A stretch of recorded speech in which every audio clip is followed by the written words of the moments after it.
Before we will start our conference, I would like to ask you to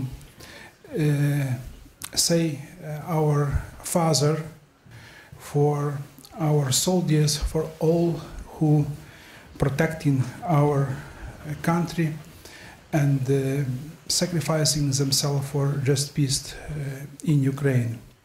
In the name of the Father, and the Son, and the Holy Spirit, Amen. Our Father, one in heaven, hallowed be thy name. Thy kingdom come, thy will be done, on earth as it is in heaven. Give us this day our daily bread, and forgive us our trespasses, as we forgive those who trespass against us. And lead us not into temptation, but deliver us from evil. Amen. In the name of the Father, and the Son, and the Holy Spirit. Amen. Please take a seat. My name is Yuriy Shchurko. I am Dean of the Faculty of Philosophy and Theology. I will lead today first session. As you could see in our program, we have 4 sessions. 2 sessions will be today, this afternoon, and 2 sessions will be tomorrow, which will be concluded by our, I would say, summary right after the lunch. We have 2 audience. One is online, another is present here on the theological faculty. And we have a great honor to welcome among us our Rector, Professor Dobko, whom I would like to ask for introductory greetings. Mr. Rector. Yeah, thank you, Father Yuriy. Dear friends, dear colleagues, it's a really great pleasure to open this conference and to welcome you here, and to thank you also in advance for your contribution, which I think is very important, given the importance, the significance of the topic we are going to address, the need for new thinking in Catholic teaching on just peace. I'm also, tempted to share with you some thoughts, some reflections about it. As you well know, 2 days ago, we marked the 2nd year of the full-scale Russian invasion in Ukraine. And this all-out war against Ukraine has already resulted in a lot of destruction and suffering. So the war destroys infrastructure, it ruins people's lives, it damages families, and it makes many children orphans. So the war breaks to pieces also the familiar social order and cancels its rules. The war also destroys human character, moral principles, and cultural codes. It kills human souls and drives away God's peace from human hearts. Unfortunately, the war unleashes the wicked instincts and makes power, money, greed, and many other bad things rule human spirit, destabilize human life, and push people into kind of turning into beasts capable of committing the worst imaginable crimes and atrocities. So we know that during any war there is a great temptation to slide into wickedness, specifically when a person carries weapons, and especially when such a person is possessed by the ideology of imperialistic superiority and aggressive resentment against other world. I would like to remind you in this context that in his book, Blood Lens, Timothy Snyder shows very convincingly, I believe, that, for example, Holocaust became possible only where Nazis moved into the lands, I quote, where the Soviet Union has recently destroyed the states with their legal and social structures. end of quote. The elites were eliminated, either deported or killed, the legal code evaporated, and it was in these areas that the Germans learned that the total annihilation of the Jews could be carried out. Again, a quote from Snyder: "When Germany destroys Austria in 1938, things are possible in Vienna that were not possible in Germany. When Czechoslovakia is destroyed in 1939, Jews suffer a level of persecution that was not possible in Germany. When Germany invades Poland in 1939, this persecution can be taken to a level not possible elsewhere." So, if we want to protect humanity and dignity of ordinary people, it is important to maintain social order and not to allow for the collapse or destruction of the state. Just remember what Putin's narrative about Ukraine is in this context when he tries to justify the war. He believes that Ukraine is an artificial and fake state that should be eliminated. He denies to Ukrainians the right for independent existence, calling both the state and nation as made up and as in some way subtracting from Russia's historic territories and glory. And this Putin's cynical talk, which he repeated in the recent interview with Tucker Carlson, reminds me very much of how Stalin's Minister of Foreign Affairs, Vyacheslav Molotov, called Poland, I quote, "the ugly brainchild of the Versailles Treaty," end of quote, justifying the partition of Poland after Nazi Germany and Soviet Union started the World War II in 1939. The Russian Orthodox Church blessed the war and basically declared it a holy war for the Russian world and against Ukrainians who supposedly betrayed it. Putin more and more comes to frame this war in apocalyptic terms as well, far more than an effort to protect Russian language speakers in the Donbass, but as a sort of civilizational struggle with the West, as a moral struggle against decadent Europe and, so to speak, God-forsaken America. So where does it leave us as Christians? I think we know that over centuries, humankind developed certain mechanisms for deterring and avoiding war as much as possible. The art of diplomacy is a case in mind, as well as the practice of negotiation, international structures and organizations, many other things. The humankind also formulated the principles of the war conduct if it becomes a fait accompli. Chivalric codes of honor, the concept of a just war, rules for treating war prisoners, principles of peaceful resolution of conflicts, the bans for certain kinds of weapons, agreements about non-proliferation of and deterrence from using nuclear weapons, and other things. All of these are meant to contain, reduce, de-escalate deadly violence people inflict on each other. And the Catholic Church works hard to play a leading role in this noble mission. But Russia's aggression against Ukraine came at such a point in the development of Catholic doctrine that the Pope has already questioned the traditional concept of a just war, but it is not yet clear what he wants finally to replace it with. For sure, Pope Francis doesn't want to replace just war with naive pacifism. The Catholic social teaching speaks about just peace as a Christian goal in resolving conflicts, including military conflicts. But what to do in the event of brutal armed aggression? What to do when confronted with an act of international state terrorism? The evident aggression of a strong state against a weaker state to achieve its own ideological and geopolitical goals. What to do in the face of cruel naked violence? Could just peace be even achievable without just defense against the unprovoked and criminal aggression? What if the country with nuclear power driven by the conspiracy theory about the world's intention to destroy it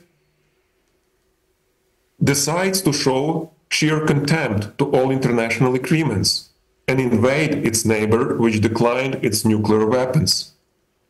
What if such a country decides to break all the rules of conducting the war and turns it into a war against a civilian population, in civilian infrastructure? What if it does it with the sense of impunity and superiority?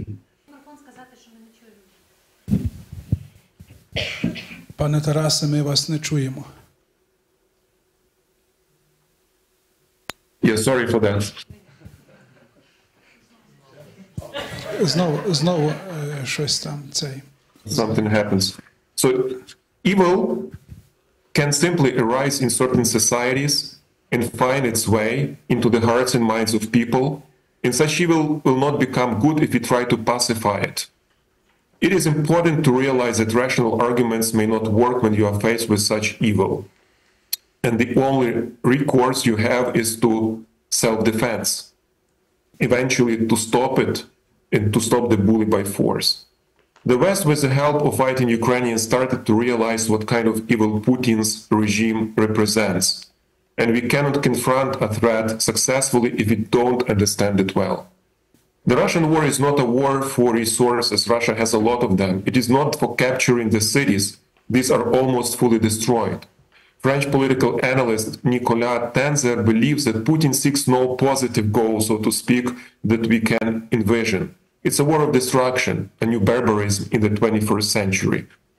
Tenzer defines Putinism as an ideology of pure destruction. This is what makes any meaningful conversation and negotiations with Putin almost impossible. No wonder that Nicolas Tenzer calls for a model of interaction with Russia which seriously takes the manifestation of its criminal and terrorist aggression. All torture, murder, kidnapping, rape committed against Ukrainians. It is impossible to talk about peace with a regime that cynically violates all rules and laws, engages in genocidal practices, and aims to destabilize and destroy all that is best in human heritage. The only solution is to defeat Putinism sooner rather than later. It's vital not only for the future of Ukraine, but also for the future of European security and international order. Ukraine exposes the true face of Russia, proves the reality of evil, forces us to call it by its name, and justifies an uncompromising attitude towards it. In other words, it restores trust in deontological ethics. This is an achievement of Ukrainian resilience in profound hope that it is God and not Putin who is the Lord of history. But we should not take it for granted. The famous saying that there are no atheists in the foxholes proves difficult to believe on its face value against the inhuman experience of the war in Ukraine. In the context of the horrors of war, many people rather ask existential questions. Why do we have to endure this suffering? When will it finally end? Has God forsaken us? The horrors of war fuel our doubts. Christianity, scandalized both by Russian Orthodox Church's pagan ideology of the Russian world, Western Christian conservatives' blindness about the alleged Putin's commitment to traditional values, and by naive pacifism of some Catholic peacemakers who never left their comfortable chairs, is at the crossroad in Ukraine. It will either catch its kairos and strengthen our country and people in hope and solidarity, or it will lose its credibility and appeal and eventually could end up marginalized. I don't know what is going to happen. I don't have ready answers to difficult questions I mentioned earlier, but I am sure that our symposium is the right place to address them at the right time with right people. And I hope our discussions will also help us to come closer to finding good answers to those difficult questions. Thank you and good luck with our discussions at the symposium.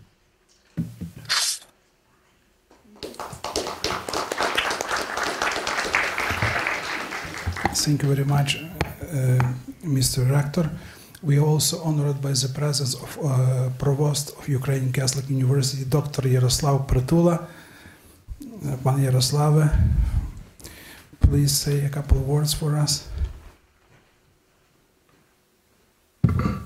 Dear colleagues, thank you very much. I would like to thank for inviting me for this conference, especially for Father Yuriy, who indeed challenged me with this, because I'm a mathematician and a quantitative economist, and This is probably my first conference where I should talk about things where we can't apply some formulas or to calculate some statistics.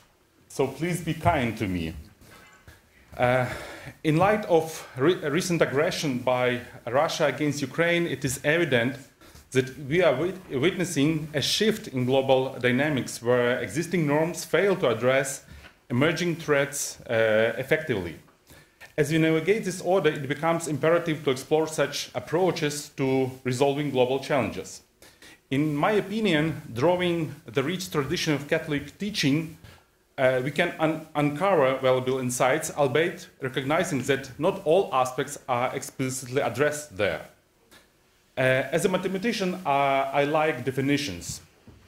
And one fundamental question that arises, what does just peace truly entail?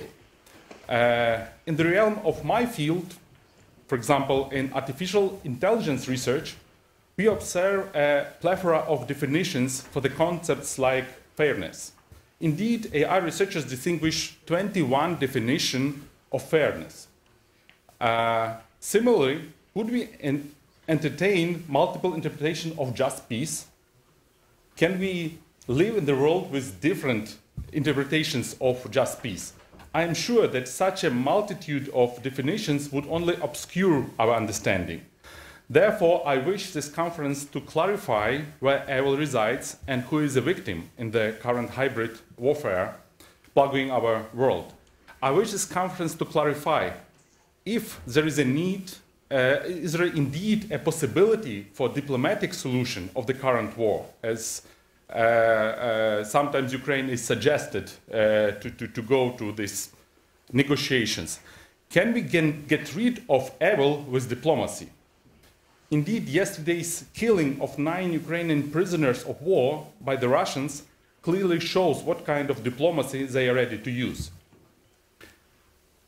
These days, we find ourselves in an era characterized by post-trust, where the pursuit of trust is an ongoing struggle. Yet, within this turmoil, we must hold firm to certain immutable trusts, particularly concerning human life and dignity. It's crucial that we commit wholly to promoting just peace and its true value. We still face challenges in addressing contemporary phenomena such as hybrid warfare or post-trust. Thus, there is a pressing need for clarity and adaptation within Catholic teaching to effectively navigate these complex issues. And I wish our conference start and continue this discussion. In conclusion, let us pledge to actively promote true just peace in our lives, communities, and broader sphere of our influence. Simultaneously, let us embark on a journey to refine and clarify Catholic social teaching to confront the realities of ever-evolving world. And let us do it in a better and clearer way than AI researchers define fairness. Thank you very much.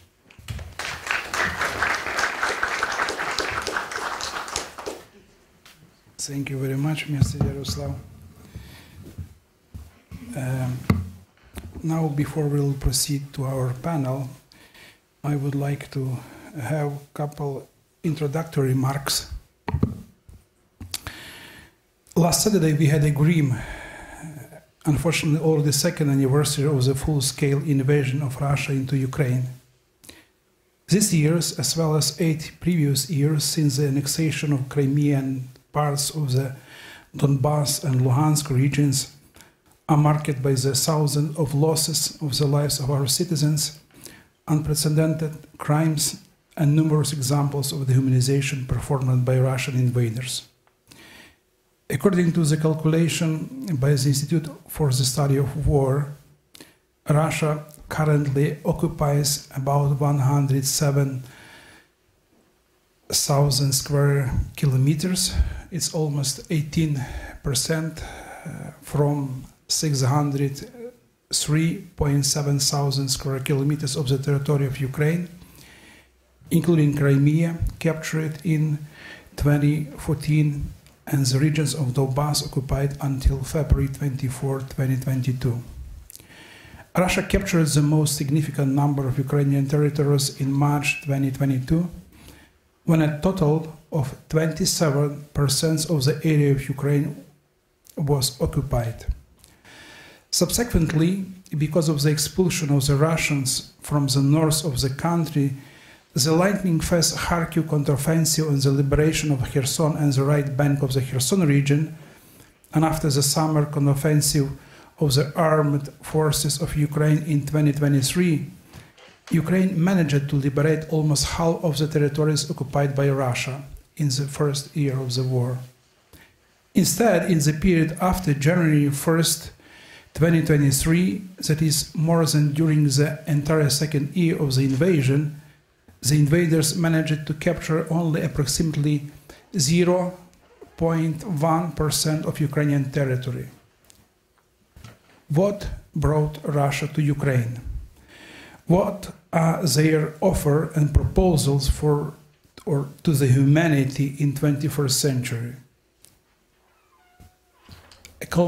According to open sources and information, when we can see in our magazines and media almost 8,000 missiles launched at Ukraine. It means more than 10 rockets per day for 2 years of the Great War. At least 10,000 Ukrainian civilians killed by Russia, and it's unfortunately only official proved statistic, because we are not asking ourselves about the losses in Mariupol, because we are afraid of the amount which can be discovered.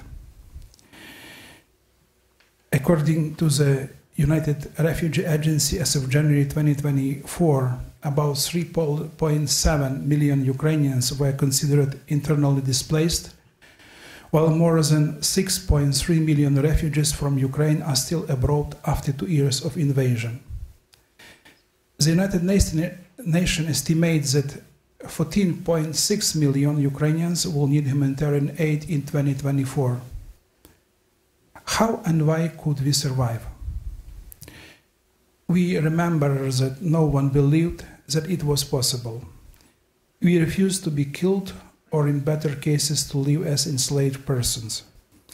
We disagreed with the so-called Russian world, the world of racism or Russism, depravity, cruelty, violence, and permanent lies. A step back to the time before Sinai, to the time without elementary justice. This is a modern offer of dehumanized Russia to the world. Ukraine did not accept this proposal, although everyone around us said we would stick to our convictions for just a few days. We have shown, fortunately, that values matter, but always come at a high price. Our testimony today is an invitation to follow all people of goodwill. We are still alive and are running this conference due to the remarkable courage and self-sacrifice of 1,100,000 soldiers of the Ukrainian army. This is the current number of the defense forces of Ukraine, but we may say that the whole Ukraine is one force. Why? We just want to live by God-given dignity. We want to survive. What outcomes did Russia have after the horrible invasion? According to the information which we find in open resources, 408,000 Russians soldiers are liquidated. Among these, 47,000 Russians were destroyed for 4 months of massive Avdiivka attacks.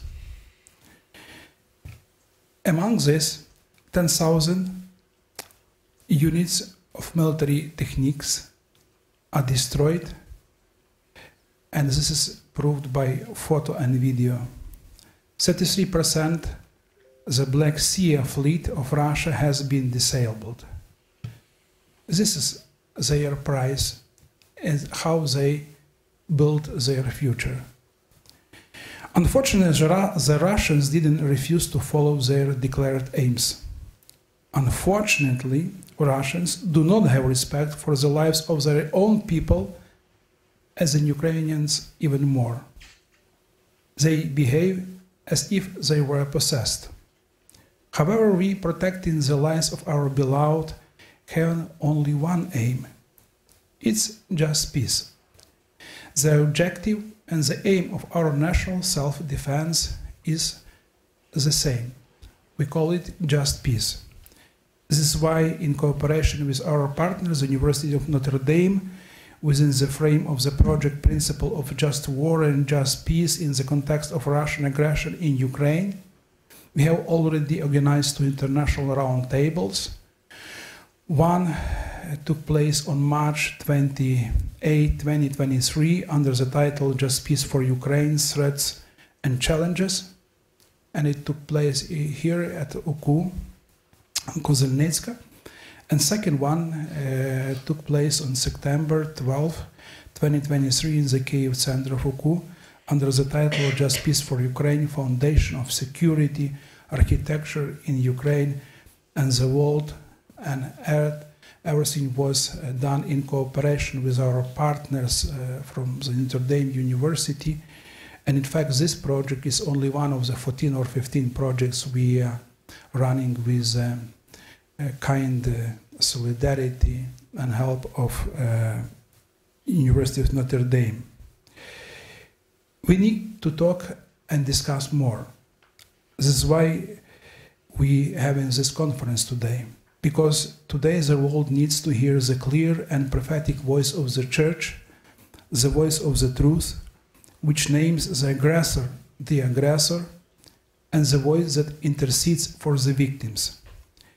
To begin with, the third conference, let me express my great gratitude to our international guests from Notre Dame University, from Germany, Netherlands, and Austria. Dear colleagues, your partnership, permanent solidarity, and generous support are of great value to all of us at UKU and Ukraine. And this will be not exaggeration to say that without your solidarity in a military area, we wouldn't withstand as a state today, and we wouldn't have this conference. Yeah, we need more. We sometimes complain when we do not receive what we need to achieve our aims, what I already mentioned, just peace. But we are very grateful for the support we have, because of it gives us opportunity to withstand, to fight, and simply to be alive.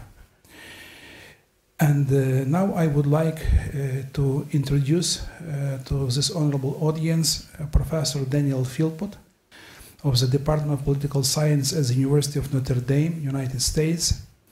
Professor Philpott is one of the co-leaders of that project I already mentioned on Just Peace and Just War. He earned his PhD in 1996 from Harvard University and specialized in religion and global politics, focusing on religious freedom, reconciliation, the political behavior of religious actors, and Christian political theology. He has promoted reconciliation as an activist in Kashmir and the Great Lakes region of Africa, and this part of his biography is very important for us, because of when he speaks to our audience as a big, scholar, because of he publishes almost every single year in Oxford. One of his book, Just Peace and Ethic, Political and Reconciliation, I guess this is a book which must be read by everyone here in Ukraine, especially in the frame of this Russian aggression. But I am very grateful that he is not only an academic scholar, which is sitting in his room. He was an active mediator in big conflicts, as I already mentioned. So, Professor Philpott, thank you very much for our previous and current cooperation.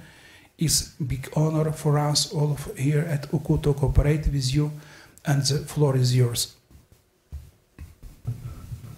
Thank you. I trust I'm being heard okay. We have a good connection. Greetings to my friends in Ukraine. It is a great honor to be speaking at this conference that culminates this project on new thinking and Catholic teaching on just peace, conducted in collaboration between UKU and the University of Notre Dame. It has been a joy to work with Father Yuriy Shchurko and to be presenting at this second conference. Over the past year, we at Notre Dame have continued to pray for a just peace in Ukraine, for an end to the war on terms of justice and freedom, and for everyone who has suffered. Through multiple projects, we have deepened our collaboration with UKU.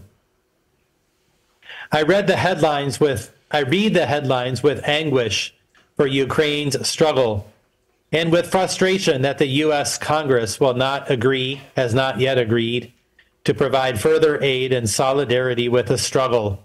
I hope that happens soon. It is frustrating, too, to be a scholar of justice and political theology, writing about this at a level of abstraction when the suffering and the injustice are so real on the ground in Ukraine. But I trusted Father Shchurko when he invited me to think together about the justice of war and the justice of peace. These ideas are ones that will not be realized tomorrow and only in the long term, if at all. Still, I share them with the thought that it is not too early to think about them and that they might provide hope. Where there is war, calls for peace abound. Peace takes the form of plans, proposals, negotiations, and compromises. Or it means victory, or nonviolence. There is peace with honor.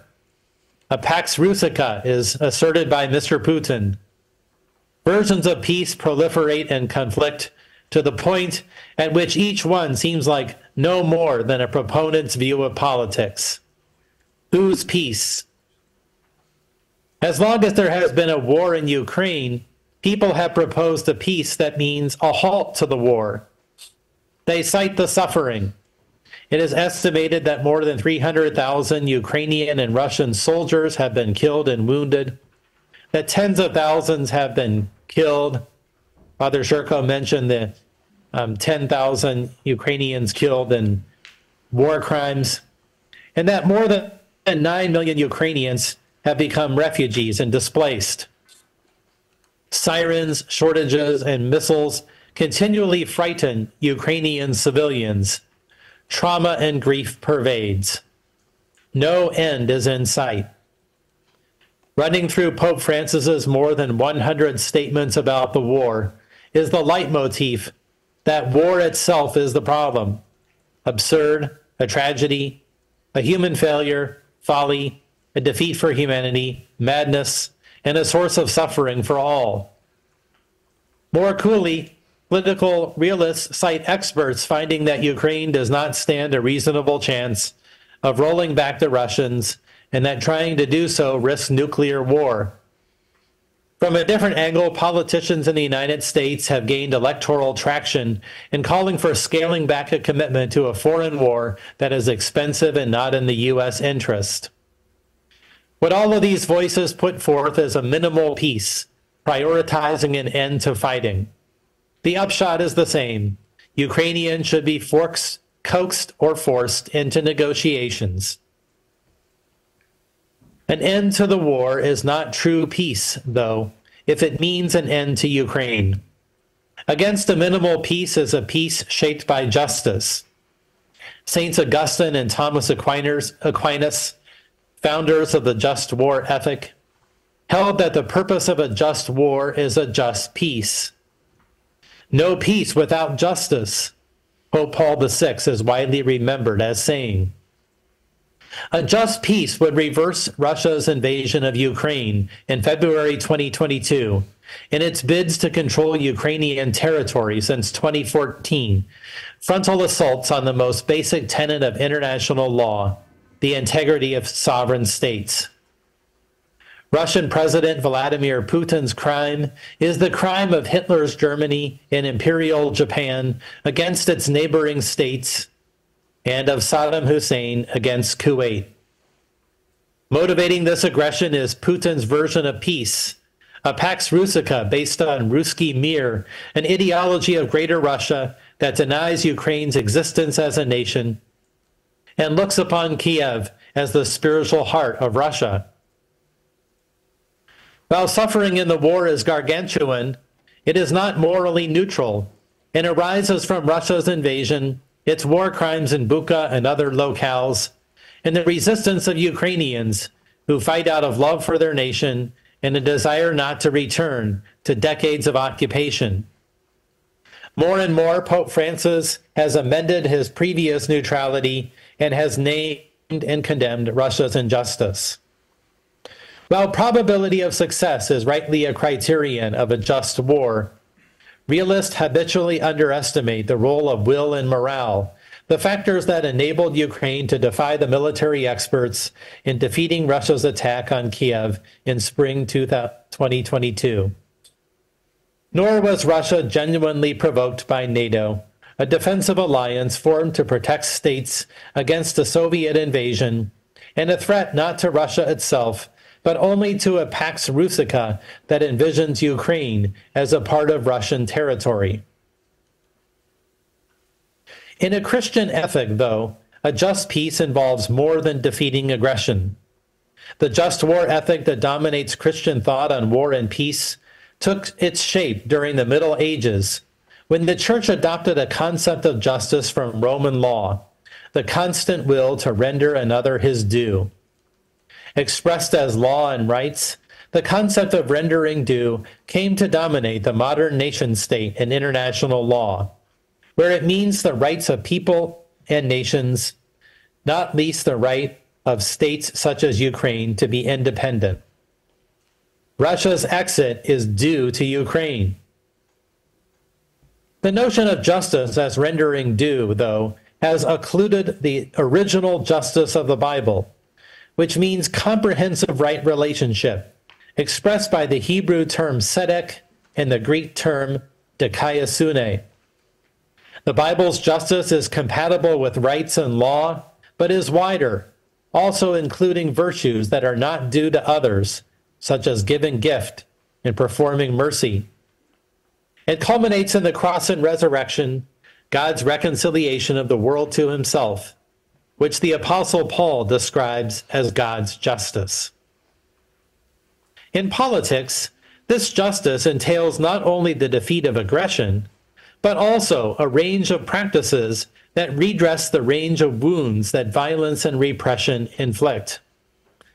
The past 50 years have seen a global wave of such practices, including truth commissions, international tribunals, reparations, apologies, museums, memorials, new constitutions, and reconciliation forums in villages. Each practice aims to heal certain wounds and to prevent the violence and repression that recurs when these wounds fester. Together, they make up a piece of reconciliation. It may seem that a season of war is not one in which to speak of reconciliation and peacebuilding. These words exude a symmetry of fault, suggesting that both sides recognize their wrongs and embrace. Meanwhile, Ukrainians are fighting and dying to win the freedom of their assaulted nation. Reconciliation, though, is not relativism, nor peace-building moral passivity. Aspiring to restore relationships, just reconciliation mirrors the balances of injustice in the war. Historical precedent for asymmetric reconciliation lies in the Federal Republic of Germany, which has addressed the historically unmatched crimes of the Nazi regime through unmatched measures of repair, over $70 billion of reparations payments, the trial of about 90,000 Nazi leaders and the conviction of about 6,500, apologies by chancellors and presidents, and a national commitment to remember these crimes in its public memorials and school curricula. Such measures are distant in the futures of Russia and Ukraine. Germany took decades to perform them. They require a successor to Putin, who has staked his political fate to the Ruski Mir narrative and to Russia's invasion. Still, Ukraine has good reasons to give voice now to a peace of reconciliation, even if such a peace appears remote. It would sharpen Ukraine's war aims, guide its strategy, cement alliances, and, when the moment of settlement comes, help to mitigate rampant revenge and the casting of collective blame against Russians. What practices would contribute to a peace of reconciliation between Ukraine and Russia? The ones that I will name here are similar to those in the online Sustainable Peace Manifesto, Never Again 2.0, signed by many prominent Ukrainians. The International Criminal Court's indictment of Putin addresses the wound of impunity, as would a policy of lustration, whereby Russian planners and conductors of the war are debarred from office. Punishment, by definition, renders what is due and is integral to justice. Yet it leaves untended wide wounds of war. South Africa and Chile, North Ireland and Timor-Leste have all placed a premium on truth and nurturing nascent democracy and embryonic peace.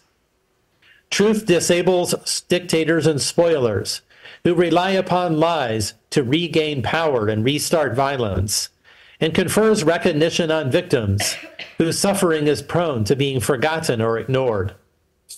An international truth commission could tell the whole truth about Russia's invasion, the historical narrative that propelled it, and the war crimes committed by either side.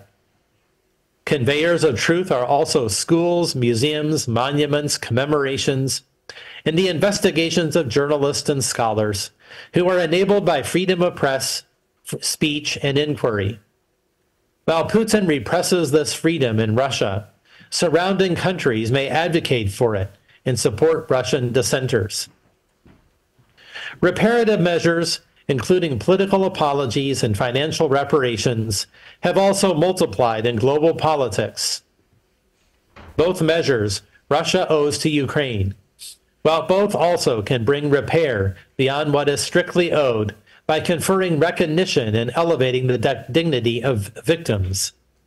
The examples of Canada and Australia facing up to crimes against their native peoples, as well as of Germany, Chile, and Argentina following periods of war and injustice, show that apologies by heads of state and reparations for victims may be conferred justly and well received.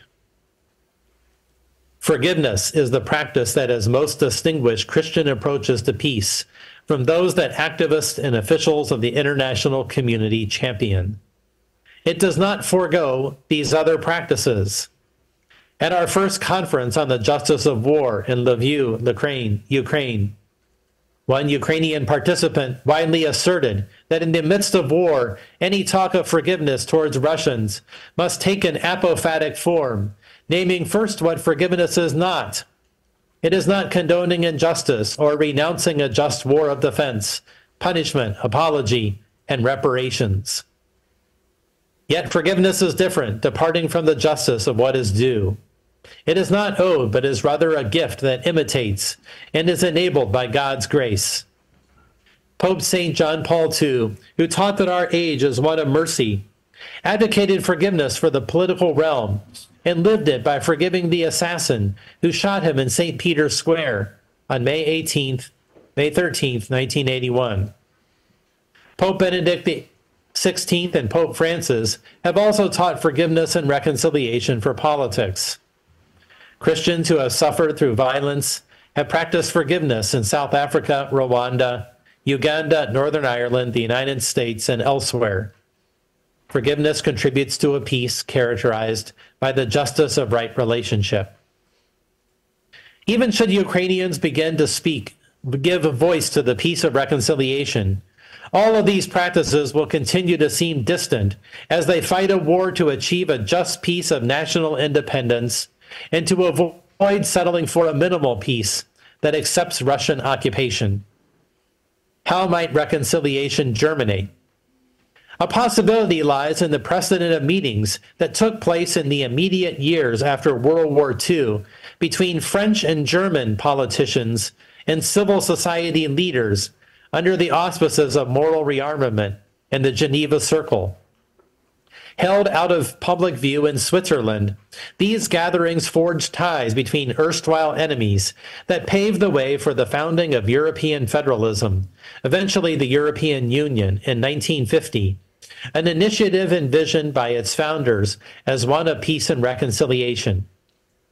Meetings of this kind between Russians and Ukrainians would be arduous, but over time might begin to bring about mutual acknowledgement of suffering, a common understanding of the truth about the war, repentance, forgiveness, and proposals for building peace between their states. Difficult, always achieved, piecemeal, subject to breakdowns. A peace of reconciliation is also possible, has been achieved in politics, and is amenable to breakthroughs. Thank you.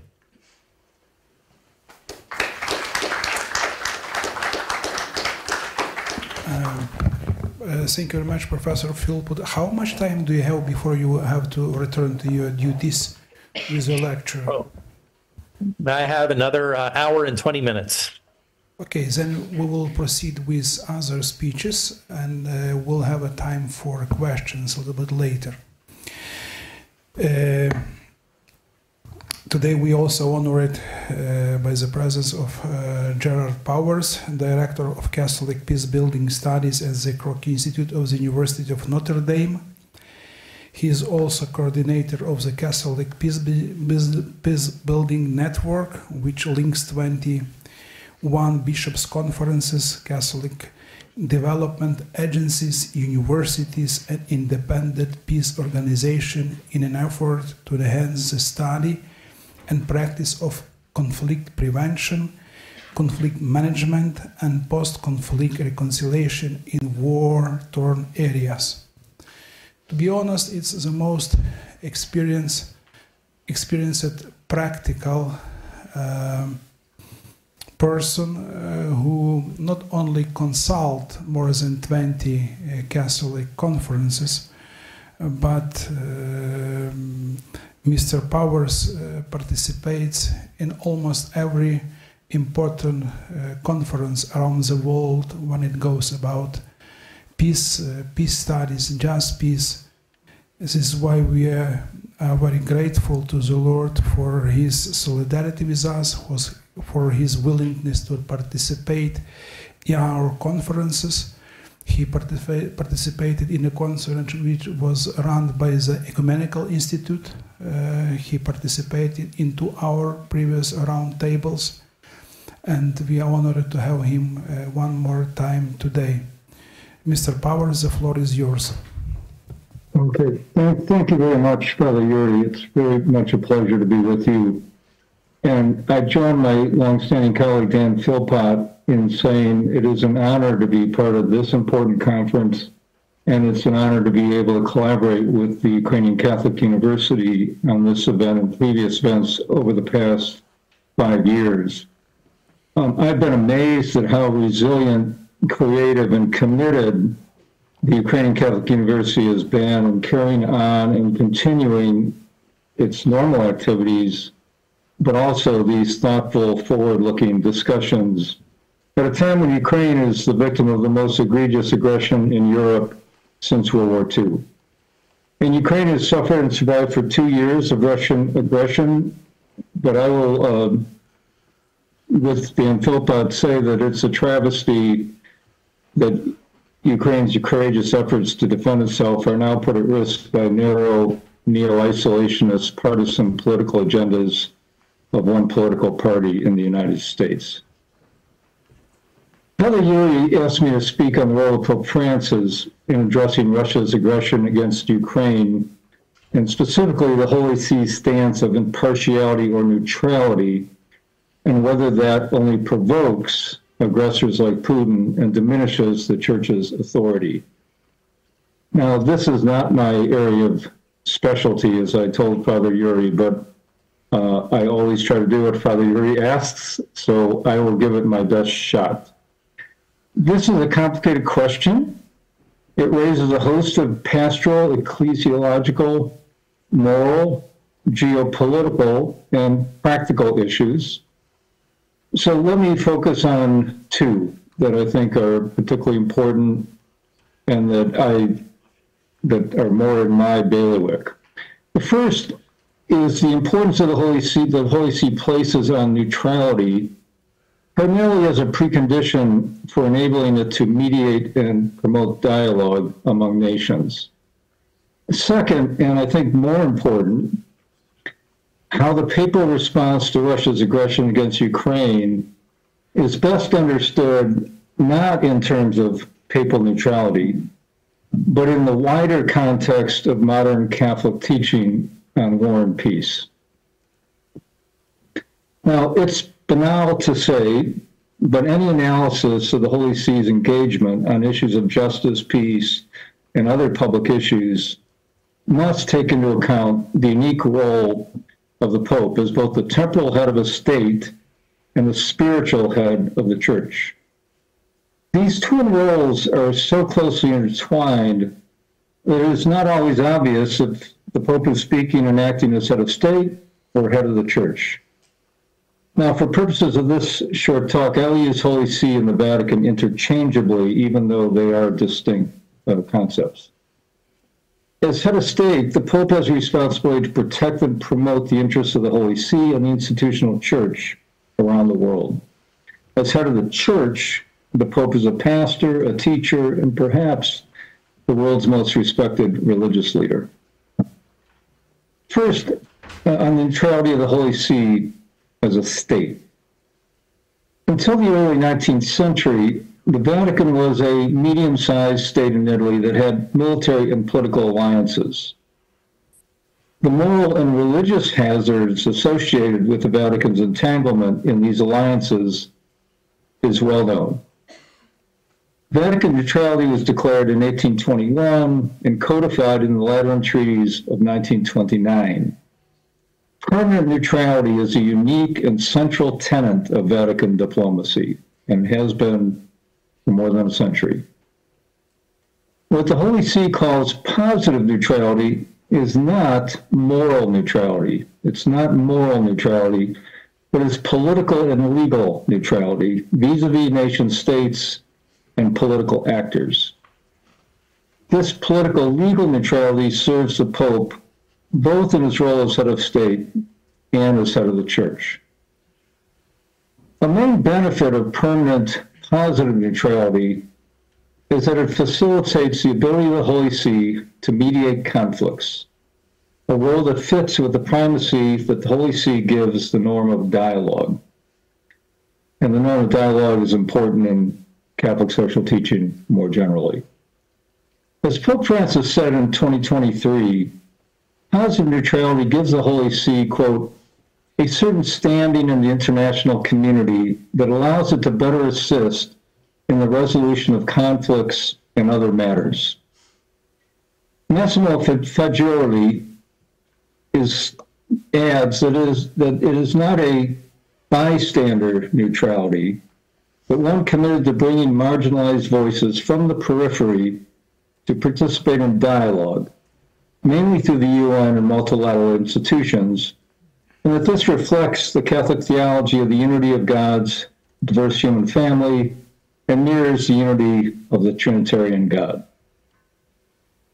The most well-known example of Holy See mediation to end international conflicts is the Beagle Channel dispute between Chile and Argentina in 1978. More recent examples are the Holy See's role in the reestablishment of diplomatic relations between the United States and Cuba in 2015, the Pope's role in cementing the peace agreement between the Colombian government and the FARC rebel group in 2016, and the role of the Pope and the Archbishop of Canterbury in reviving peace negotiations in South Sudan in 2019.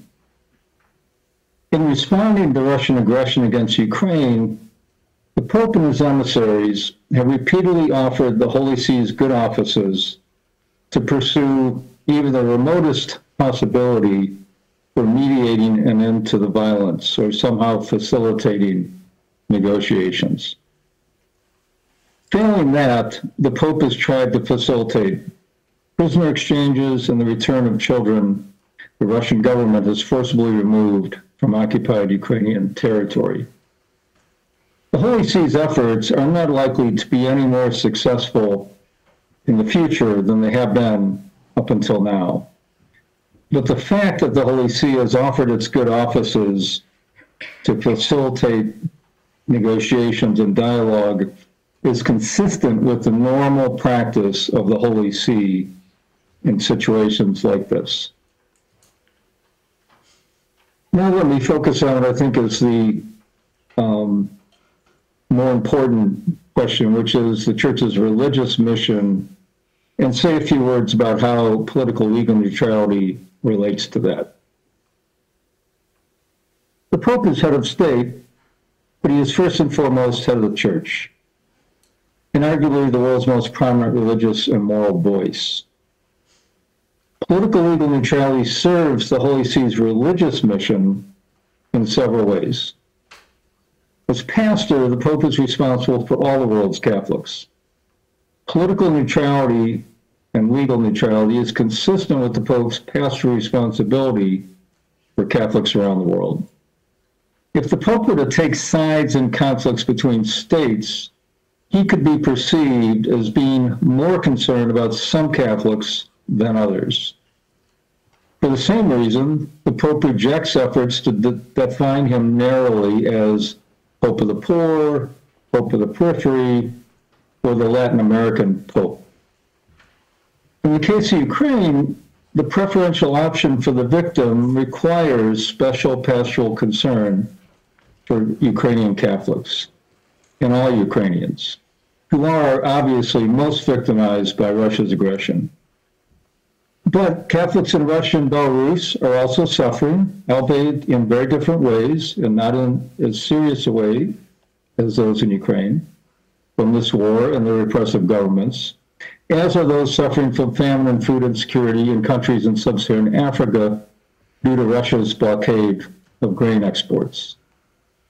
Clearly, many Ukrainian Catholics are frustrated with the Holy See's pastoral responses during this war. Pastoral theology is not my area of competence, but I can say that in most major conflicts such as this, the Holy See's overall substantive response is not determined primarily by pastoral concerns for the Catholic community. Other legitimate concerns are often more important. And one is the Pope's status as a religious leader. And this is my second point. That status requires that he not be perceived as beholden to any state, political actor, or political ideology. And also the Pope does not want to be seen as simply a pastor or a chaplain to his own community, to the Catholic community. He wants to be seen as a chaplain to all those in need. Obviously, starting with the Catholic community, but it does not end with the Catholic community, his responsibilities. He must especially ensure that he not in any way be perceived to be encouraging the chauvinistic forms of religious nationalism and religious violence that Putin and the Russian Orthodox Patriarch exemplify. That explains why Pope Francis violated ecumenical protocol in bluntly warning the Patriarch about being Putin's altar boy. If the Pope was perceived as taking the side or being allied with the Ukrainian government and its allies, it would only reinforce the narrative of Putin and the Patriarch that this is in part a religious war. And obviously, the Pope and others do not want to reinforce that narrative, which is wrong. Third, and by far most important, political neutrality is required for the Pope to fulfill his role as a teacher, perhaps the world's most respected moral voice. If the Pope and the Holy See were perceived was acting as any other state with political alliances, it would always be suspected of pursuing its own interest under the guise of morality, and would thereby undermine its moral credibility.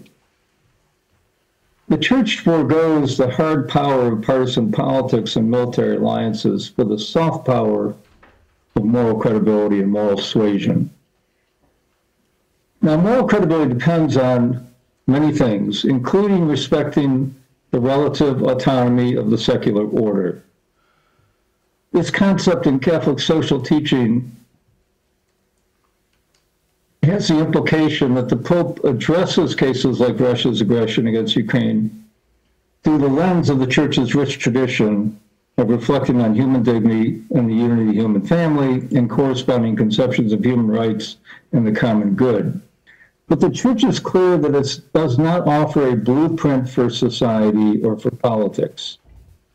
Politics, economics, law, science, matters of the military must be guided by legal and moral norms, absolutely. But the Church recognizes that they have these other areas have their own distinct roles and dynamics that must be respected. Guided by morality, but morality does not provide all the answers. Respect the relative autonomy of these other disciplines. If the Church does not do that, the Church is engaged in moralizing, not moral teaching and moral analysis.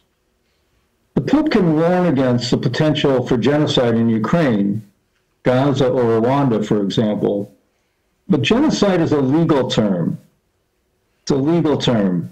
So popes, or for that matter, bishops' conferences, I used to work for 17 years for the U.S. Conference of Catholic Bishops, so I understand points like this, are hesitant to definitively declare that genocide is taking place unless credible legal authorities have come to that conclusion.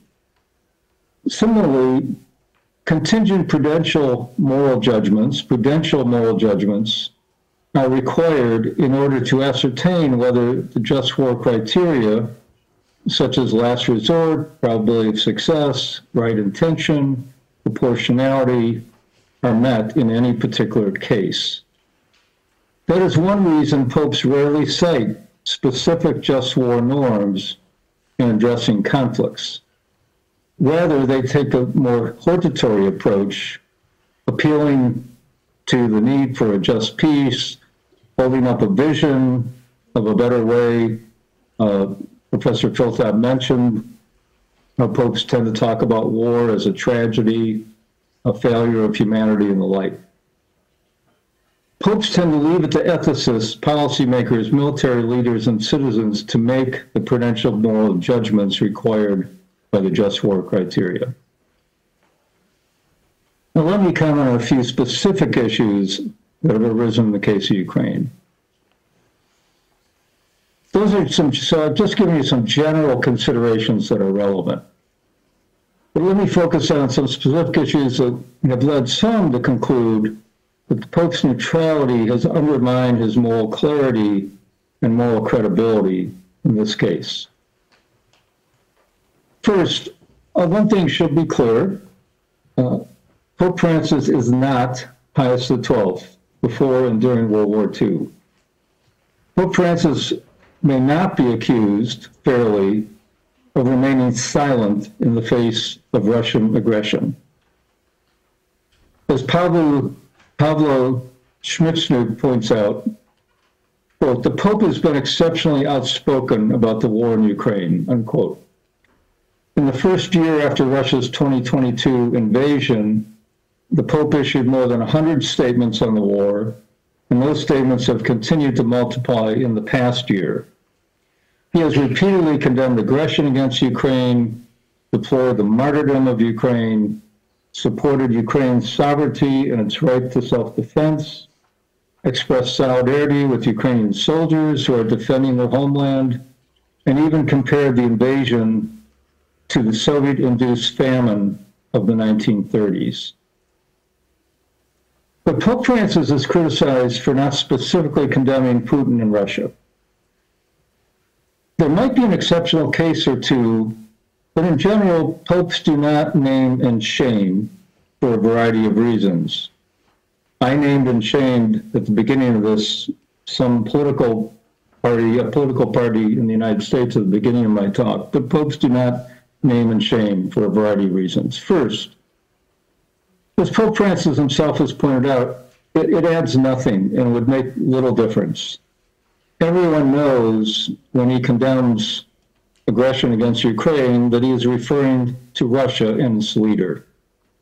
Second, naming and shaming undermines papal credibility insofar as it could easily be misinterpreted as mixing religion and politics. And where would a pope's condemnations end? Putin might be near the top because his actions have global geopolitical repercussions and risk global nuclear war. But the list of violent, aggressive, and repressive political leaders is long, and the roster of their victims includes millions. Third, naming and shaming undermines the Holy See's core conviction that dialogue is always necessary and possible.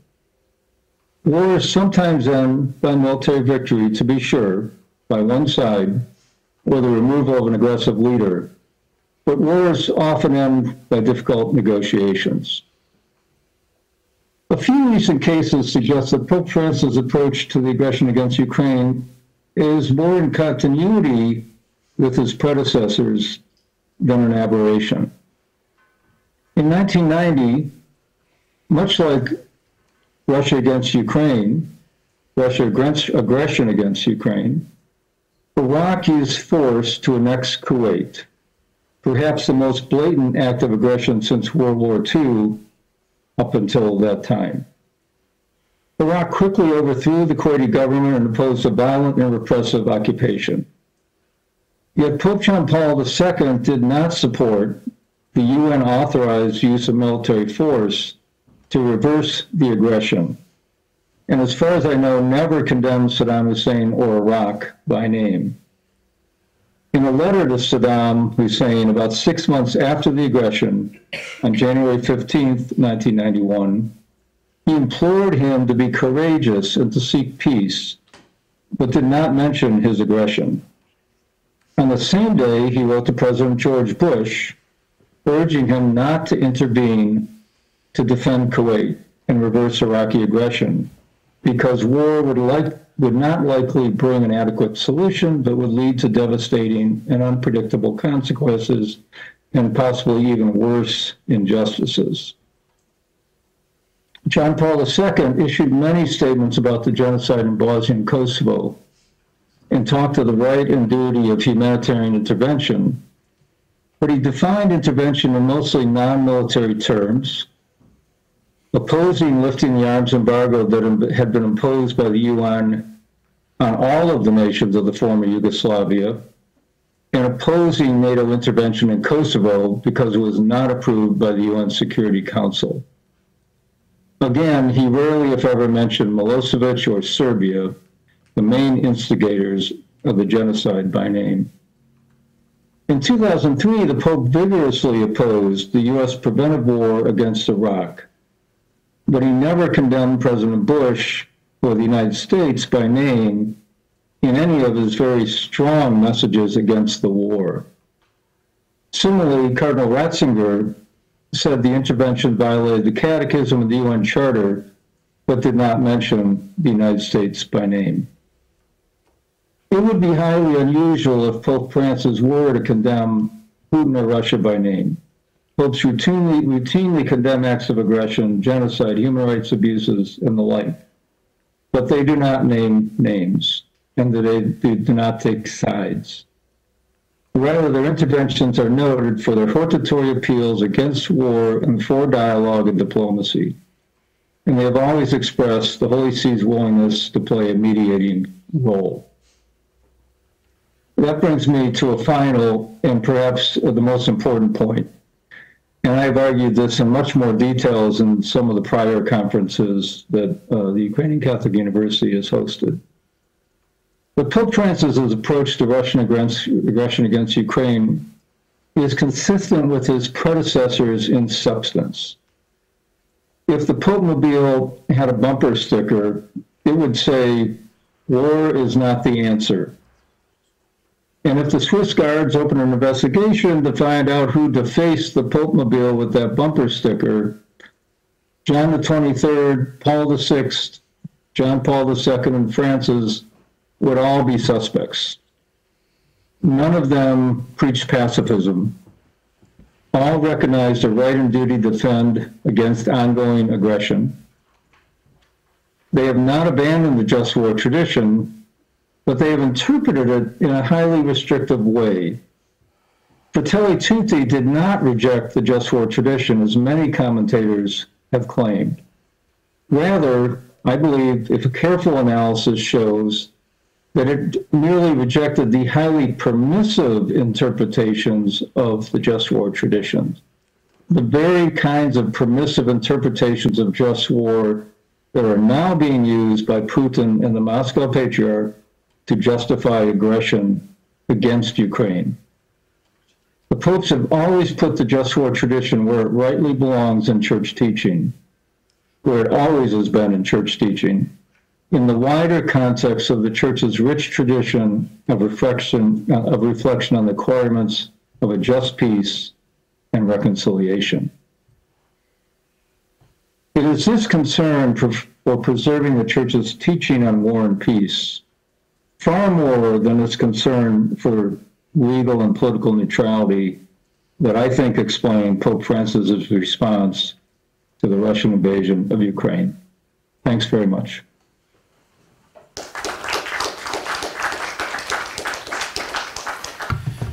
Thank you very much, Mr. Powers. That's a tough question for all of us. And I would appreciate it very much if you will have a little bit more time after the presentation of Orysya Bila to answer our questions. Do you have at least half an hour? Yes, yes. Thank you very much. Then we'll proceed with our schedule, and after our third speaker, we'll have a time for questions. Now I would like to introduce to the honorable audience our Professor Orysya Bila, who is the chair of the Department of Philosophy of the Ukrainian Catholic University. She is director of the master's program in theology as well. Unfortunately, she is an expert in theology and philosophy, because of we always speaking about Mrs. Orysya think about here like a philosopher, but she studied theology in the United States as well, biblical studies. This is why I always like to hear speeches, because of their very profound and very sometimes straight. It's not an abstract, reflections. Sometimes it's moral challenges for everyone who hears here talk. So, Orysya, the floor is yours.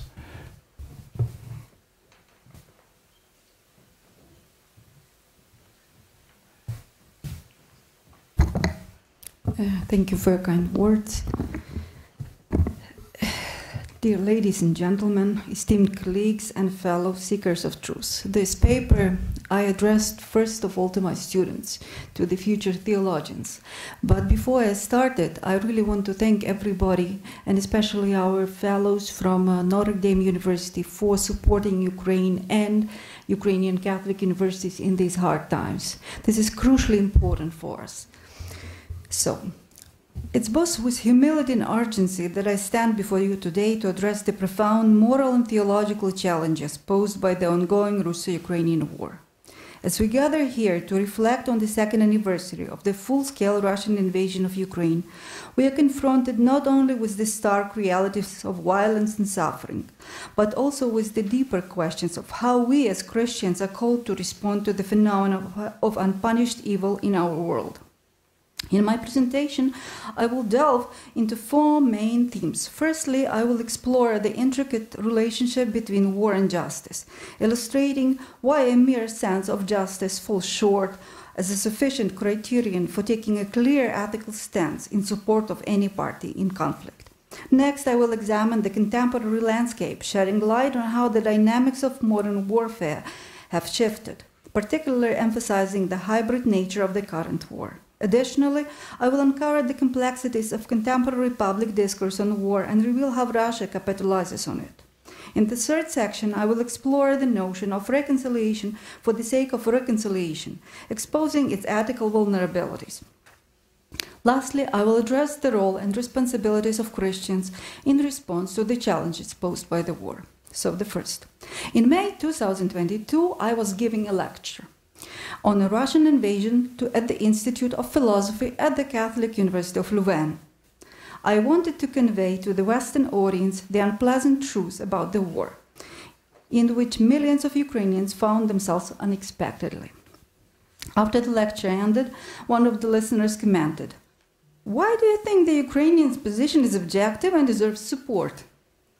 Let's hear the other side. Perhaps they, meaning the Russians, had legitimate reasons to start this war."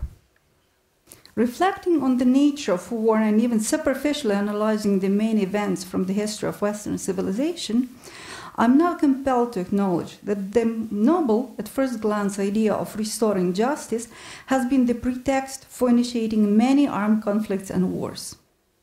Take, for instance, this Sudetenland crisis in Czechoslovakia in 1938. Where, under the guise of restoring historical justice, Hitler demanded the annexation of this region to Germany, claiming it was necessary to protect the rights of the Sudeten Germans living there. The Crimean War of 1853-1856 began as a dispute over the rights of Christian minorities in the Ottoman Empire.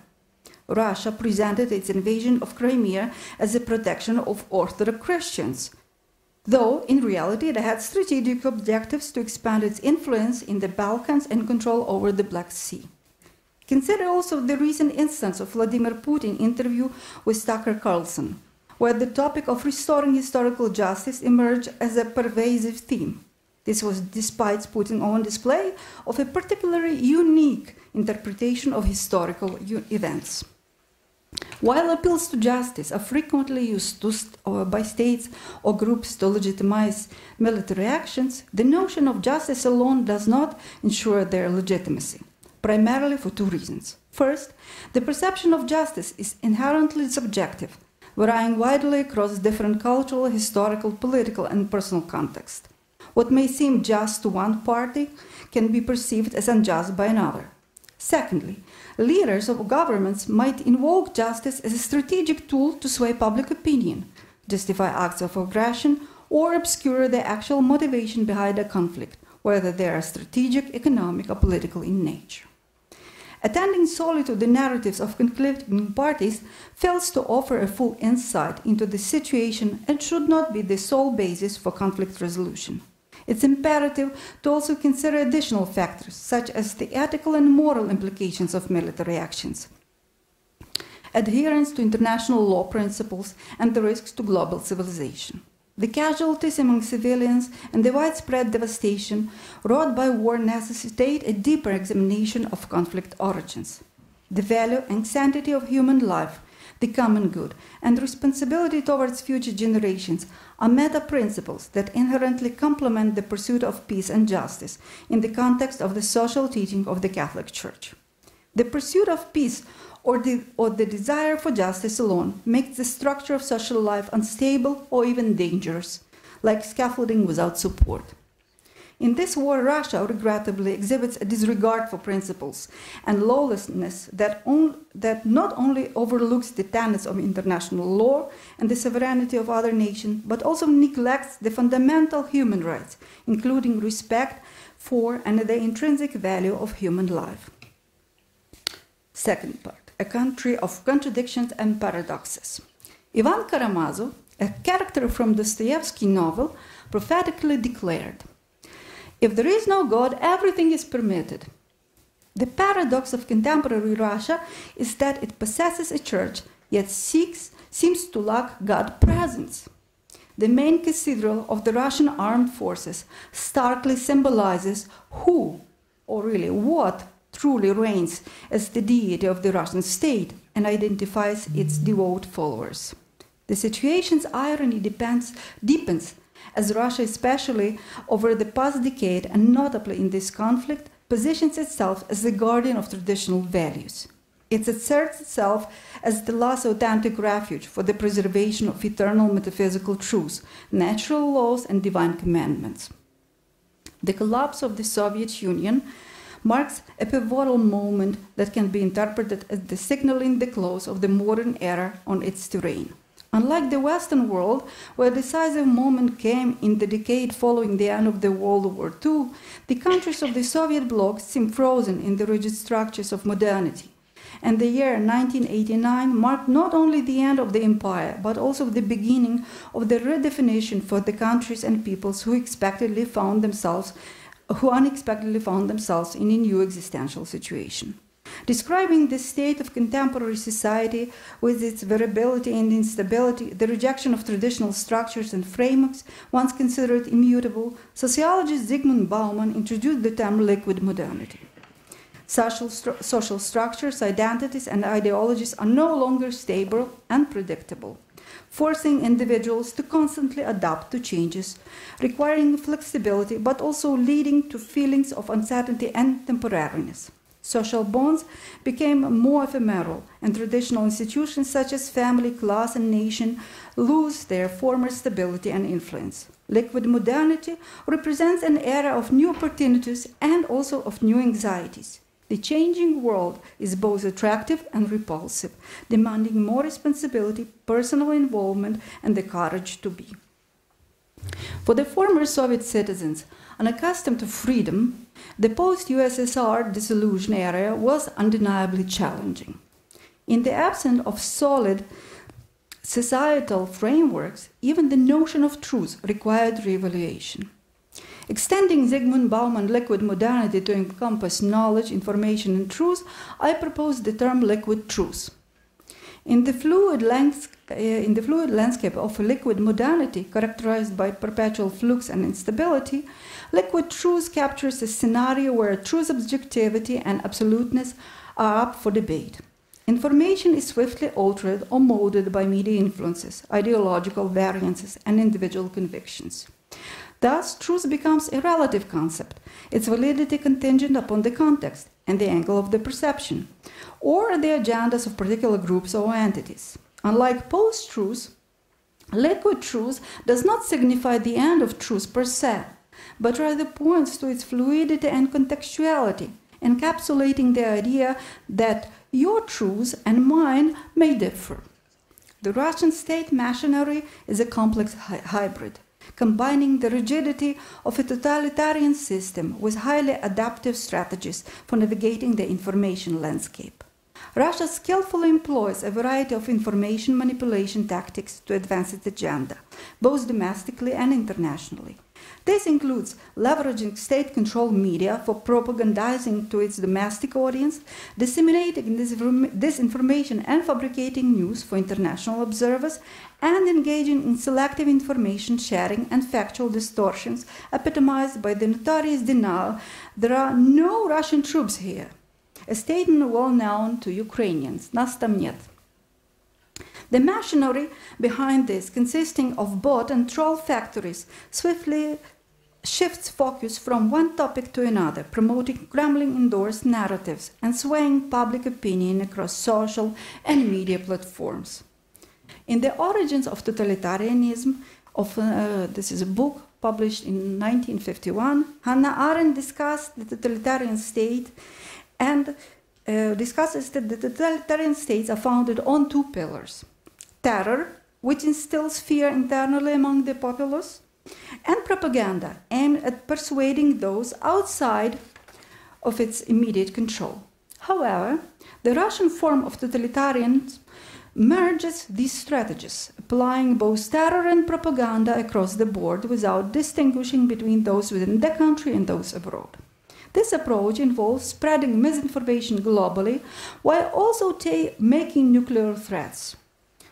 Alongside oppressing Russian citizens through arrest, imprisonment, and even murder, all while bombarding them with false information. This tactics showcases a sophisticated use of both intimidation and misinformation to manipulate and control public perception, both domestically and internationally. Regrettably, the Church is not immune to such manifestations of evil. Being a divine human institution, it too occasionally finds itself ensnared in communication pitfalls. The third part, Leopolding, to reconcile the irreconcilable. In the Soviet era, the era of my childhood, unfortunately, there was a popular children's cartoon about a cat named Leopold. And two mice he constantly tried to reconcile at any cost. His catchphrase, "Let's live in harmony, ребята, давайте жить дружно," resonated as a motto for the entire generation of the kids of 1980s. Stepping away from the cartoon's narrative, I aim to employ Cat Leopold's figure as a metaphor to explore how a commitment to reconciliation purely for the peace's sake can turn out not to be just ineffective but potentially harmful. This concept, which I use here, was introduced by writer and blogger Ostap Ukrainets. He is credited with the coining Leopolding, a term that encapsulates the effort to mediate a conflict between two parties, prioritizing the declaration that conflict does not exist at the foremost and often the sole significant action. Real resolution of conflict situations, elimination of imbalances in the status quo, and addressing the actual causes of conflict entail complex and prolonged efforts that require a deep understanding of the conflict's essence and acceptance that both sides have fundamental difference in viewpoints. Leopolding, on the other hand, represents a form of peacekeeping whose goal is to end the conflict for the sake of peace, but not to resolve the differences that led to it. The ultimate aim of the Leopolding is the personal comfort of a third party, to whom the existing conflict is an unpleasant incident that temporarily disrupts their living space. Any conflict with complex causes always indicate a fundamental imbalance in perspectives and values. Divergence in perception and processing of information, disrupting the status quo and provoking conflict. Addressing real conflicts is difficult, but also because they can't always be fixed per se. There are antagonistic positions for which a parity reconciliation is inherently impossible. If such an antagonistic position is a fundamental value for a person, they cannot simply be persuaded to reconcile with an opponent whose views entail or require the non-existence of the antagonist. Ukrainian-Russian relations over the past 20 years, at least since the Orange Revolution of 2004 or even earlier, are an example of precisely such a conflict. However, Leopold is not concerned with reality, but rather with a facade where everyone coexists peacefully. Thus, Leopolding always involves gaslighting the harmed party, and often both sides, as conflicts typically affect all parties, albeit in different ways. The less authoritative and more susceptible side is usually coerced into ignoring their own interests and values for the sake of uninterrupted comfort of the third party, which isn't involved in the conflict situation at all. Leopolding is harmful because it's not a tool for conflict resolution and does not address the underlying causes of the conflict. Instead, it allows them to be ignored. Typically, ostentatious distancing from a conflict where direct involvement could contribute to resolution only encourages further conflicts. Calls for understanding devoid of any attempt to grasp the underlying issues and deeper differences that fuel the conflict do little to resolve it. They simply urge silence.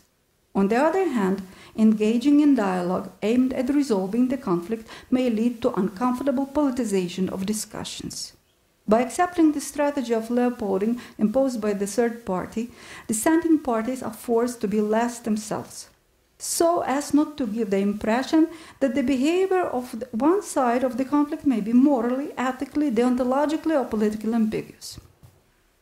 And finally, Intuition, which many intellectuals, philosophers, political scholars, and even writers have been discussing lately, revolves around the idea that politics is a separate realm of society. Instead, it permeates our lives, serving as the foundation for interactions with others.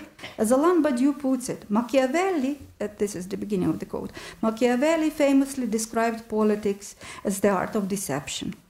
But for us, it should be something more. Society's capacity to share its destiny, establish justice, and pursue the common good. End of quote. In philosophical terms, politics is about existing in the public sphere.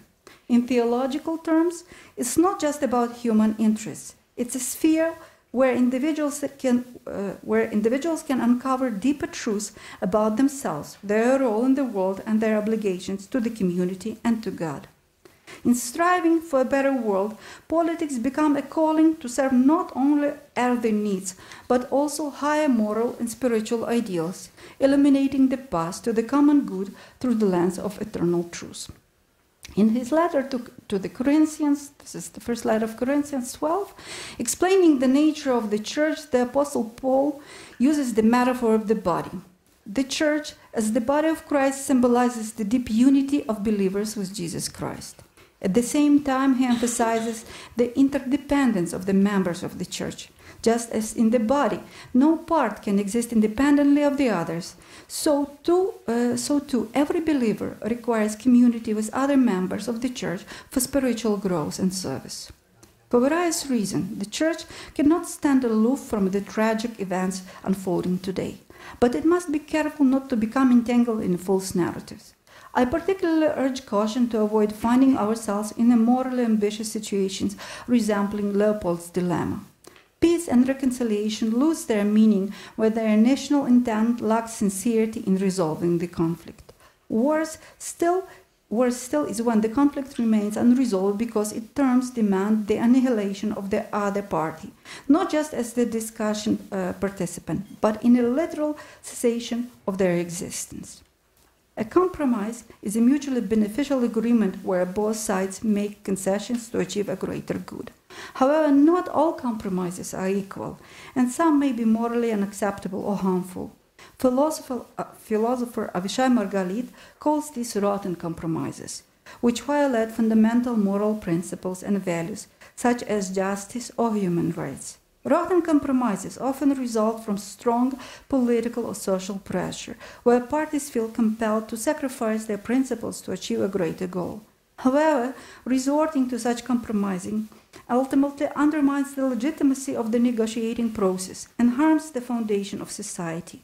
Beginning of the quote, I believe we should be judged more by our compromises than by our ideals and norms. Ideals can tell us something important about who we want to be, but compromises tell us who we are, end of quote. Being willing to compromise with evil aligns us with the Pharisees, to whom Jesus spoke, saying, "You are of your father the devil, and your will is to do your father's desires." John 8. In the context of the Russian-Ukrainian war, where innocent lives are at stake, basic human rights are violated, and power is abused, we as Christians are called to stand as a witness to the truth. Our faith teaches us that every person is made in the image and likeness of God, and therefore we are obliged to defend the dignity of each individual. This means we cannot stand aside when dignity is trampled upon. The peace we seek isn't just the absence of conflict, it must embody Christian values. False peacemaking, which turns a blind eye to evil and injustice, doesn't lead to genuine peace, but only to temporary and snaky ceasefires that fail to address underlying issues. Pursuing personal, including spiritual comfort instead of truth, is a capitulation to evil. Ignoring breaches of human dignity principles and attempting to reconcile victims and perpetrators is a form of evil akin to the perpetrator's crime. The truth of Christ is unveiled to us only in the direct face-to-face encounter with those who suffer. This truth transcends mere words of faith. It resides in our actions, in our capacity to empathize, support, and assist. by bearing personal witness and extending recognition and support to every individual who has endured the psychological or physical anguish of war. We exemplify the transformative power of Christ's life, capable of vanquishing even the most formidable forces of totalitarianism and evil. Defeating the totalitarian monster is only achievable when we personally confront the other face to face. It's not just an external fight, but also an internal struggle against our fears, apathy, and the temptation to remain silent in the face of evil. As Christians, we are called to be beacons of light in the darkness, peacemakers who nevertheless do not hesitate to denounce evil and stand on the side of truth. In these challenging times, our Christian witness calls for courage, wisdom, and unwavering faith. It beckons us to be more than passive bystanders, but active participants dedicated to promoting peace, justice, and love, core tenets of our Christian mission.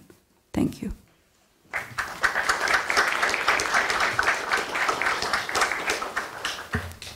Thank you very much, Orysya, for the beautiful presentation and profound. So, dear friends, do you have any questions to our speakers? The floor is yours now. So do not be so humble.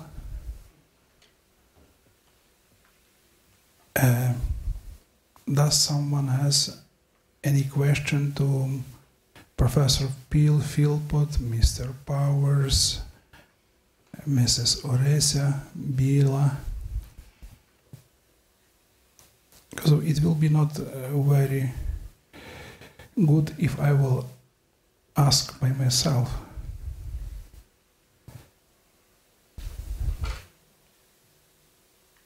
I agree with, okay, Andrei, come here please, because of it should be here, okay.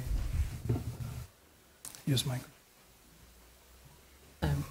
My question is for Professor Powers, but maybe also for all of the presenters. Mainly, I'm curious about the case of humanitarian intervention and this tool that can be used in international level.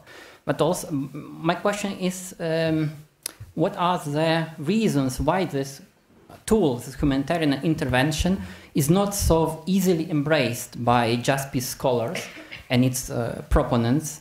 Why are the what are the points of critique that are used generally to prevent incorporating this humanitarian intervention into broader just peace framework? And as an example, I can recall today in the second year of the war that in the first months we all cried to the world for the need to close our sky. For example, it haven't been, but it could have been an example of this kind of intervention to prevent the bombing of Russians. And also second example, very telling one, with Ukrainian tint, is the story in Yugoslavia during the war there, when in Srebrenica, Dutch contingent, Dutch peacemakers have shown a very weak reaction, and they haven't prevented the massacre. But the Ukrainian contingent in other place, in Zhepa, they showed they have been very proactive, and they could prevent the probable second big massacre of Muslims. So why this idea of action, military action, and quick reaction by the global community, why it is not so easily accepted by just peace, in just peace framework? That's a great question. I think the fact that my response to those who advocate for just peace, who also claim that the Catholic Church has become pacifist, like the Mennonites or the Quakers, or should become pacifist. My response has long been that the proof that the Catholic Church is not is its support for humanitarian intervention. John Paul II, I think in 1993, he issued a strong statement with respect in the context of the Bosnian conflict, where he said nations have not only a right to intervene to prevent mass starvation or mass displacement or other things tantamount to genocide, but they have a duty to intervene. And Pope Francis said the same thing during the Syrian conflict. He talked about, he invoked the responsibility to protect. Pope Benedict, when the UN General Assembly debated the responsibility to protect concept, which is a nascent concept in international law, Pope Benedict issued a strong statement in support of the concept of responsibility to protect. The concern has always been with humanitarian intervention, which is normally defined as unilateral military intervention. The concern has been that would be used as a guise by great powers to promote a new form of imperialism. Small powers will never have the capacity to intervene militarily to stop a humanitarian disaster. So the fear about unilateral humanitarian intervention has always been that it would just lead to new forms of imperialism. And that's a legitimate concern. The Holy See has been supportive of the responsibility to protect for two reasons. One is it does not permit unilateral humanitarian intervention, and it just permits intervention when the UN Security Council approves. And again, that's why the Holy See opposed NATO intervention in Kosovo, because it had not been approved by the UN Security Council. So the Holy See, I think in some respects, is even maybe too narrow in its approach in requiring UN Security Council approval, because in some cases the UN Security Council, as in the case of Ukraine, and this was the case in Kosovo, the UN Security Council was not functioning as it's supposed to function. So it was impossible to get UN Security Council approval. But that said, the general idea that the more you have it's a multilateral decision and not just a decision of one nation, the better chance that humanitarian intervention is not going to be just another form of imperialism by the great powers. The second reason the Vatican was more supportive of the responsibility to protect is that the responsibility to protect starts with an obligation of a country to meet the purposes of sovereignty, which start with protecting the basic rights of your own citizens. If the state is unable to do that, then other states have responsibility to support a state in its efforts to protect its own citizens and meet the responsibilities of sovereignty. And if a state is unable or unwilling to do that, only then can the international community intervene without the consent of the state. And even then, the Vatican has focused on the need for non-military forms of intervention. It doesn't rule out military forms of intervention, but it says the first forms of intervention we use should be diplomacy, perhaps targeted economic smart sanctions and the like, before you get to military force. So it's a complicated argument. A lot has been written about humanitarian intervention and responsibility to protect by Catholic scholars and others since the late 1980s. So I think I think there are plenty of just peace scholars who would recognize the importance of the responsibility to protect, but not all. Sorry for the long-winded answer. Thank you very much, Mr. Powers. Dear friends, do you have any other questions? If not, I will have a question to first to Professor Philpott and then to Mr. Powers. If Professor Philpott is still with us, I would like to ask you, Professor, you mentioned it that forgiveness is a part of just peace. And what you think international community should do right now, and what church has to ask politicians and international representatives like from United Nations and other organizations to do before we'll start to talk about the forgiveness?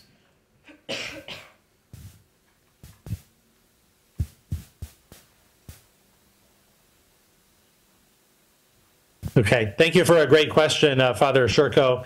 Yeah, my view is, first of all, I think the deep biblical meaning of justice that has been brought out by figures such as Pope John Paul II and Pope Benedict is the holistic right relationship, or the restoration of right relationship, which is wider than the kind of classical Western notion of the constant will to render another his due. And if this is the case, then forgiveness could actually be part of justice, rather than something at odds with justice or over and against or in additional to justice. I think, though, that there is a season for forgiveness. The first thing to be said is it does not at all preclude the essential character for justice of the liberation of Ukraine and the defeat of it.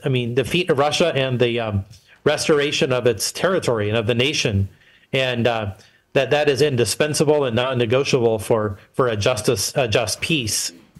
But there is precedent for forgiveness at places such as South Africa and Rwanda and Uganda, and even after World War II, many people don't realize that the origins of the European Union this was promoted by Catholic statesmen who saw it as a expression of reconciliation and forgiveness, first and foremost, even before it was a kind of economic rationale. And so there's a season for forgiveness and a time for forgiveness, and but it's to be woven in with many other practices such as just punishment and reparations and so forth. I don't think, in answer to your question more directly, I don't think forgiveness ought to be advocated by the UN, or it shouldn't be mandated, but rather it's something that I think bubbles up more from below, and perhaps it's the church who takes the lead in advocating for it. I think it's absolutely critical that it be done freely and done out of people's conscience and faith, that it's not something forced or pressured or scripted in any way. And so therefore, I think it's a little bit different from things like the International Criminal Court and so forth, which come from institutions, international institutions. I think forgiveness comes more from below. Thank you very much, Professor Philpott. And I have another question to Mr. Powers. If someone doesn't know. Okay. Mr. Powers, you mentioned it, that Pope is state leader and wants to be a pastor for all Christians, not only Catholic.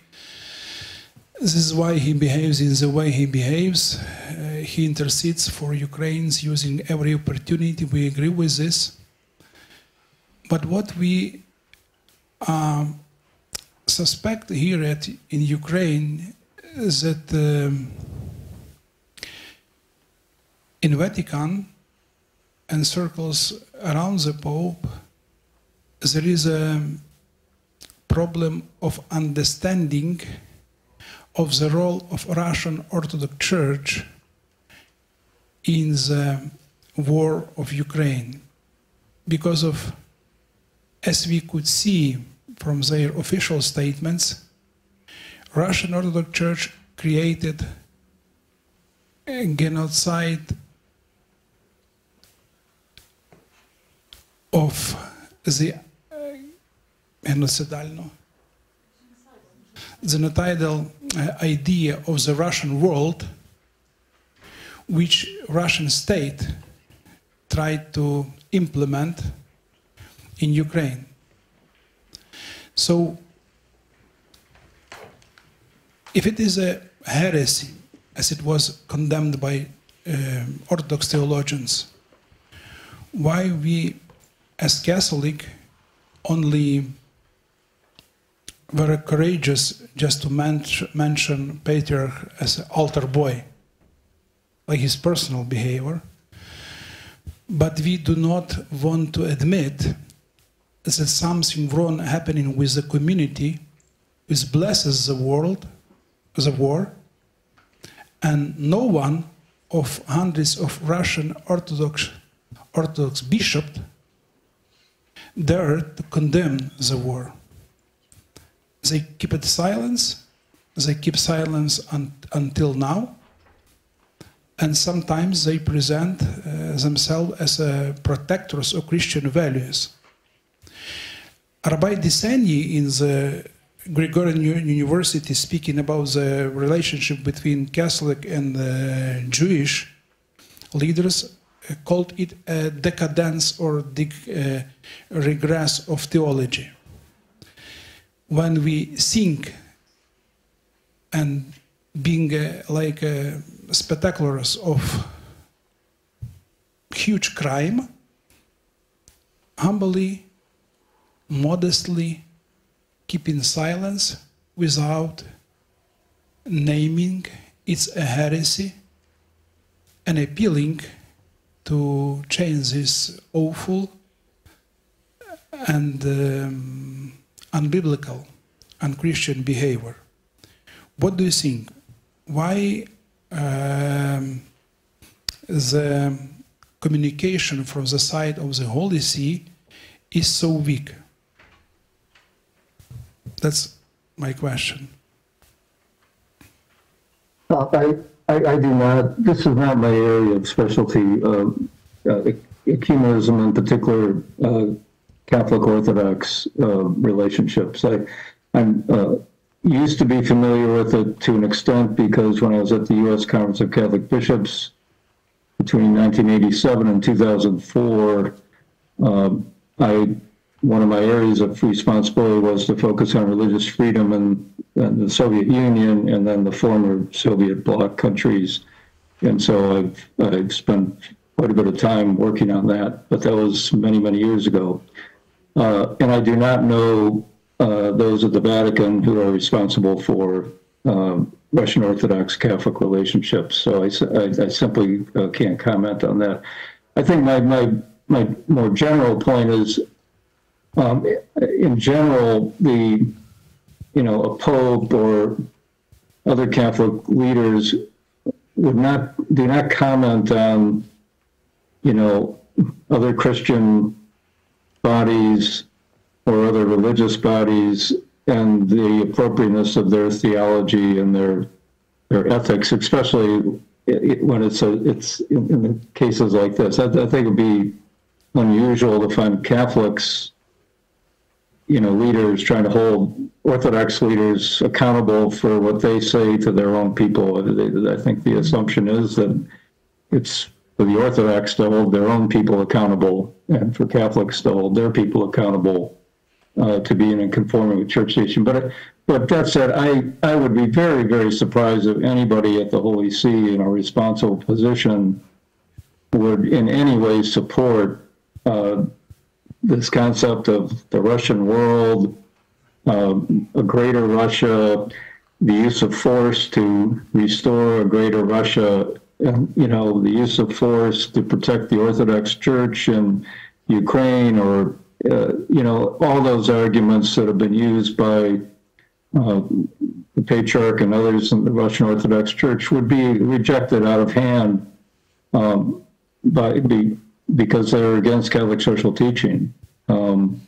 So I just don't think there's any, but I think it'd be, again, it would be unusual for a pope to, to publicly criticize the statements of, a patriarch, an Orthodox patriarch, or, a Muslim leader or others. But clearly no one in the Vatican would support those ideas. Thank you very much, Mr. Powers. I'm already acquainted with such kind of answers for the last 2 years, because of usually people do not want to, I would say, touch such a delicate questions, because of these things that it will damage ecumenical achievements, what we have for now. But as Rabbi Deseni said, it's, as for me, and I talk with many Catholics, it shows us a decadence of theology right now, because of Russia representing itself as a protector of Christian values. And the Russian Orthodox Church wants to show this war as a holy war for the Holy Rus, for Christian values, and so on. And it's not only misinterpretation, it's diabolic approach which correlates with the apocalyptic speech of Jesus when he said that there will be a time when people will persecute you, kill you, and supposing they are performing service to the Lord. And it shows that, in my humble opinion, I wouldn't say accurate, but in humble opinion, we are losing something very essential when we are speaking about Christianity today, substituting this with our politics, Ostpolitik, Realpolitik, even our ecumenism, losing the courage to talk, looking at Jesus. When we are talking about different issues and not looking at Jesus, who said that he is the truth, when we are not matching what we are thinking, what we are doing with the Gospels, I guess it presents a little bit decadence of theology. And yes, my co-citizens put it for the last 2 years, many, I would say, maybe simplified questions, but it's a very sincere question.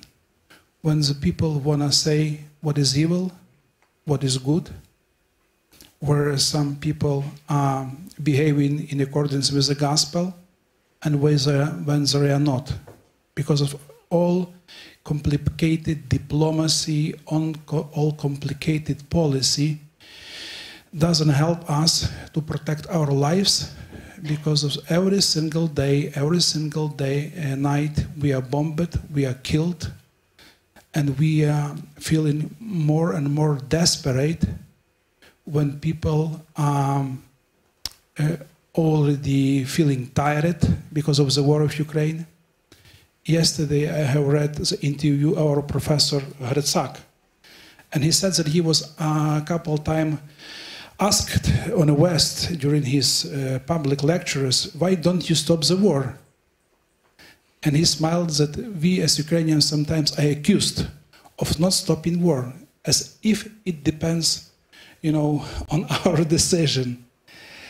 And sometimes I feel that our colleagues are feeling a little bit embarrassed when asking very simple and straight questions. But this is a question, I guess, ask every person which is in dangerous situation, which is harmed, which is wounded, which is afraid of losing of the life people he loves or she loves. But anyway, we come to the time where we have a coffee break. I'm very grateful for the solidarity with us, our partners from Notre Dame, and other universities.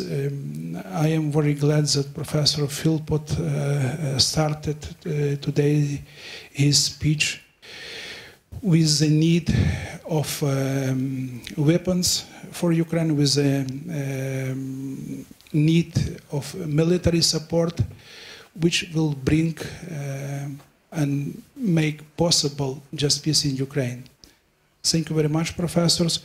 If you would have a time to join us after the coffee break in 30 minutes, we will be very grateful. If not, please accept our deep gratitude for your participation, for your passions, for your kind, I would say, attitude to us, explaining some difficulties, especially related to the just peace and its history. It's a new area for us. We are putting very straight questions. Maybe it's also an opportunity to you to think about this a new way, as we call this conference. And let's have a break, and you have a good day. Thank you very much. And thank you. The privilege to be with you.